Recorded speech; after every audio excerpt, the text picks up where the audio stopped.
Is there a future in convincing European publics that that accepting immigrants is advantageous to their societies, fills their labor forces, which otherwise would not be filled?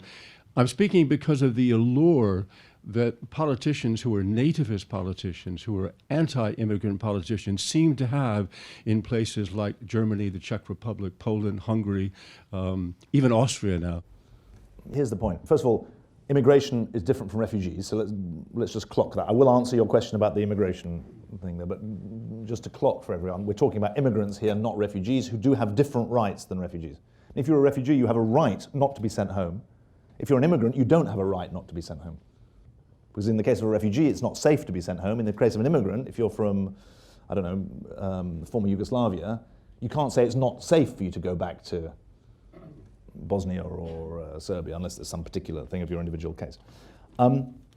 Now, here's the real thing, though, which if I was if I really had the answer, I'd probably still be in politics. But the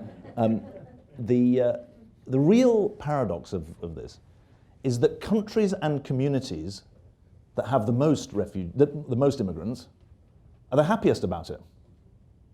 The greatest backlash against immigrants is in communities, cities, towns and villages, and countries that have the fewest immigrants.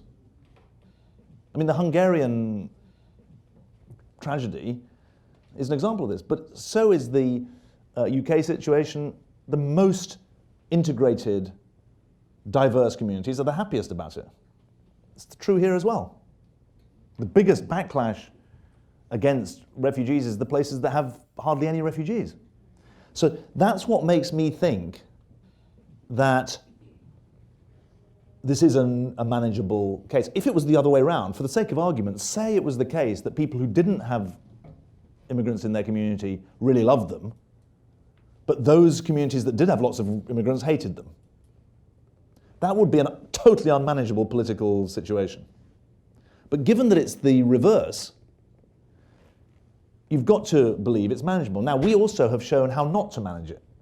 And clearly the decision that I was in the government, although thank God it wasn't my decision, I was in the education ministry at the time in 2004. We decided that as part of the enlargement of the EU, the A8 countries, the 8 countries that joined the EU in 2008, we, the UK, who were barreling along economically and thought we were invincible, we said, yeah, anyone, sure, Poland, Czech Republic, that's fine to have an open labour market. We had the option of a 7-year transitional period, which would have limited the number of visas that were given. And we said, no, we're not going to do that. And that was clearly a mistake, because we had a study which said 50,000 Poles are going to arrive, and in fact 500,000 arrived. So that speaks to the point about whether it looks like you know what you're doing when you're in government. So that's a long-winded way of saying, I think it's an argument that can be won, but in any case, it has to be won.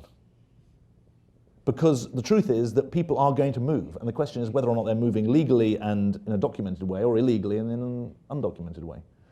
And I think it is winnable. I think it's not, it's a slightly different question, and the review of my book in the Financial Times said this book is very good, but I wish he'd written a book about how to solve the following problem. The real issue is that the communities that are most angry at the moment are those that are being left behind economically. They're not only angry for economic reasons, they're also angry for social and cultural and identity reasons.